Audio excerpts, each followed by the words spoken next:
नमस्कार दोस्तों, स्वागत है आप लोग का INL न्यूज़ के एक और नए वीडियो में। दोस्तों, हसन निसार ने एक बार फिर से रियासत मदीना की पोल खोल के रख दी है।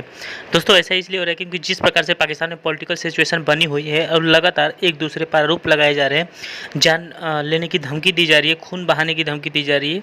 ऐसे देखते हुए जो हसन निसार है, उनको ये बात पता चल गया है कि जो पाकिस्तान है वो अब ज़्यादा दिन तक टिकने वाला नहीं है, क्योंकि जिस प्रकार से पाकिस्तान में आग लगाने और सड़कों पर खून बहाने की धमकी दी जा रही है, उसको देखते हुए ये कहा जा सकता है कि जो वहाँ के लोग हैं, जो पॉलिटिकल लोग हैं, उनमें कोई भी सिंसियरिटी जो है वो कहीं से भी नहीं दिखती, क्योंकि वो अपनी सियासत को चमकाने के लिए कुछ भी करने के लिए तैयार हैं। और इनका ये नहीं पता कि आने वाले दिनों में ये जो कुछ भी बयान दे रहे हैं, इसका आने वाले दिनों में क्या प्रभाव पड़ेगा, क्योंकि पाकिस्तान में जो आवाम है उनमें इतनी दूरियां पैदा हो चुकी हैं और पाकिस्तानी आवाम का खास करके जो पाकिस्तानी आर्मी है उसके बीच में जिस प्रकार की दूरियां पैदा हुई है वो पहले ऐसा नहीं हुआ था। और इसीलिए जो पाकिस्तान है उसमें ये भी बात हो रहा था कि भारत जो है भारत में ये बातें हो रही हैं कि इमरान खान की फिर से लाओ, क्योंकि इमरान खान ने वो काम कर दिया जो भारत जो है वो कितना भी पैसे खर्च करके नहीं कर सकता था। और इसीलिए पाकिस्तान में ये सब बातें लगातार हो रही हैं। तो चलिए वीडियो में आगे बढ़ते हैं और देखते हैं कि हसन निसार ने इन सब चीज़ों पर क्या कहा है। करने इन सबसे तगड़ा है, तो जाहिर है ये तसादुम बढ़ता चला जाएगा। और मेरा ख्याल है कि ये अजली और अबदी तसादुम है, ये तारीख में हमेशा रहा है। अच्छा, ये कोई नई बात नहीं। और ये वक्त के साथ साथ ज्यादा तेज और जहरीला होता चला जाए। अच्छा, आज जो कुछ इन्होंने किया है वो कोई काबिल फख्र बात नहीं है।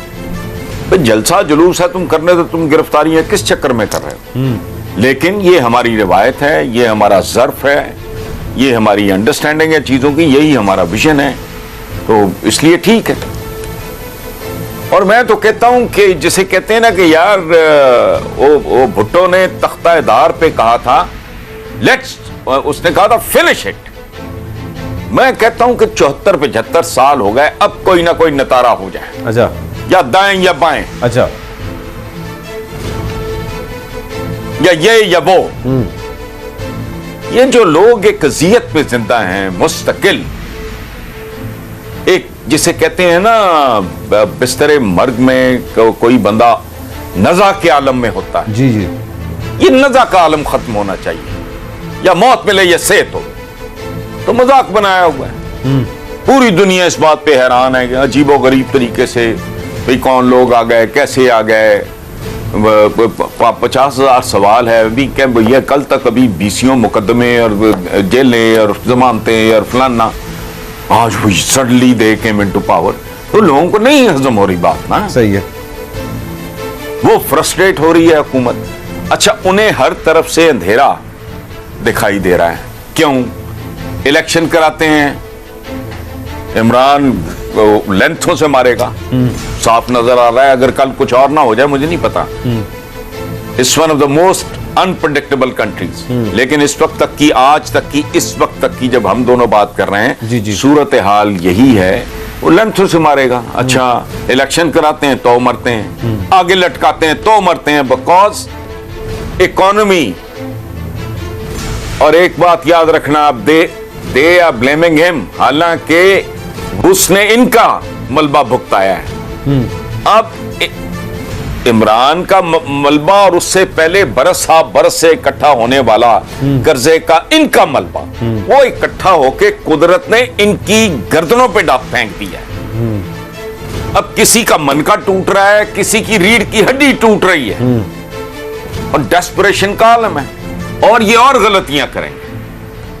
जनाब इस वक्त सबसे अहम मामला जो है वो मईशत का है, और ये एक ऐसी हड्डी बनती जा रही है कि जनाब ना वो उगल सकते हैं और ना ही निगल सकते हैं। उनके लिए मुश्किलात काफी ज्यादा बढ़ती चली जा रही हैं। जरदारी साहब की अगर बात की जाए तो जरदारी साहब ने इलेक्शन में जाने के लिए शर्त रख दी है कि इलेक्शन इस्लाहात कराई जाए। और वे इस्लाहात क्या हैं जनाब? ईवीएम को खत्म किया जाए, बैरून मुल्क पाकिस्तानियों का जो वोट है उसको महदूद किया जाए या अलग किया जाए। आपको क्या लगता है सर, क्या होने जा रहा है आने वाले वक्तों में? मैं यही तो अर्ज करके हटाऊं कि करवाते हैं तब मरते हैं। कुदरत ने इन सब सांपों के मुंह में छिपकलियां, कोड़किलियां ठोस दी हैं। अच्छा, इन सब के मुंह में। अब इन्हें समझ नहीं आ रही, ये इन सांपों को समझ नहीं आ रही, सियासी सांप हैं ये। तो इनको समझ नहीं आ रही कि ये कोड़ किरली या छिपकली जो भी है, इसको निगलें के उगलें। अच्छा, अब ये इन लोगों की अपनी हिमाकत, बदतरीन ज़हनी तौर पे मफलूज और माजूर लोग हैं। देखो बात सुनो आप भाई मेरे, बरसा बरस पे फैली हुई एक मखासमत, मैं दुश्मनी नहीं कह रहा, मखासमत की दास्तान है पीपल्स पार्टी की। पीपल्स पार्टी को जाली तरीके से, मसनूई तरीके से, वारदातों के साथ पंजाब से फारिग किया गया। सही है। इनकी ये पागल हैं। देखो, बलोच इंतकाम कभी नहीं भूलता। सरदारी बलोच है। Can you hear me? Yes sir. आप सुन रहे हैं? जी जी मैं सुन रहा हूं सर। अच्छा, बलोच इंतकाम नहीं भूलता, और बलोच की डेफिनेशन इंतकाम की ये है कि बाजू पे कितने साल इंतकाम लेना चाहिए, बाजू पे तेल मलो और तिलों की जो है ना मटका उसमें डालो, बाहर बाजू निकालो, जितने तिल बाजू के साथ होंगे उतने 100 साल इंतकाम लेता है बलोच। ये मक है। जिसकी जबान काटी उसका दिल, उसमें नफरत, गुस्सा, अनाद, इंतकाम। इन्होंने जाली तरीके से पीपल्स पार्टी से पंजाब छीना था, मैं जानता हूं। कैरेट एंड स्टिक दोनों इस्तेमाल हुए। कैरेट एंड स्टिक, ताकत भी और दौलत भी इस्तेमाल हुई। जाली तरीके से उनको यहां से निकाला, जरदारी की जबान काटी। जरदारी साहब की अहलिया के बारे में क्या क्या गुफ्तगू नहीं करते रहे। कल तक ये खुद आसफ जरदारी की अंतड़ियां निकाल रहे थे। ओ भाई, बलोच भूल जाएगा। उसने ऐसा इंतकाम लिया है कि आज समझ गई है इन्हें। ये हर तरफ से घिर चुके हैं, और मेरा ख्याल है ये कुदरत का इंतकाम है। ठीक है। पाकिस्तानी अवाम बेबस हो गए थे, कोई कुछ नहीं कर सका। सर आपको लगता है अब नेचर कैलकुलेशन अपना फैसला सुनाएगी, देखते हैं।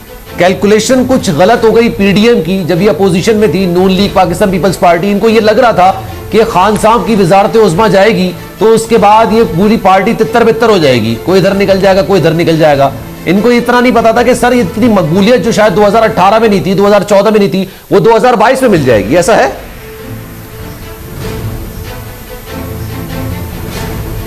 100% है, और इसी को मैं कुदरत का इंतकाम कह रहा हूं। मैं चीजों को एनालाइज करना जानता हूं, लेकिन सच्ची बात है, इस बात का तसव्वुर मुझे भी नहीं था। मैं अभी बातें हाँकने वाला आदमी नहीं हूं। मैं एनालाइज करना जानता हूं, इस साइंस से वाकिफ हूं। लेकिन ये तो मेरे शोर में ये बात थी नहीं, मेरे तो वहम गुमान पे भी नहीं था। इसीलिए मैं इसको कुदरत का इंतकाम कह रहा हूं। खुद नवाज शरीफ या ये मौलाना फजलुर रहमान वगैरह, ये जितने भी लोग हैं, ये बहुत छटे हुए सियासतदान कह लो या जो भी कह लो, ये बहुत एक्सपीरियंस, सीजन, पक्के, पीडे, कुन्ने, मीसने सियासतदान हैं। इन सबके अंदाजे गलत हो गए, तो हम क्या बेचते हैं भाई? मेरा भी यही गुमान था। सच्ची बात यह है कि इमरान जिन हालात में जा रहा है, लेकिन कुदरत है, ये करिश्मा है, ये मौजा है। जब फुदकते फिर रहे हैं, मरियम के जलसे तो 1/4 भी नहीं है, और क्या है इनके पास बेचने को? और जैसे जैसे महंगाई, अभी आप देखना, मैंने चंद रोज पहले एक आध दिन पहले मैंने अपने प्रोग्राम में कहा है कि ये जुगाड़िए हैं ना जितने, ये सैंडविच हो गए 2 आइस के दरमियान। अच्छा। I for Imran, I for IMF।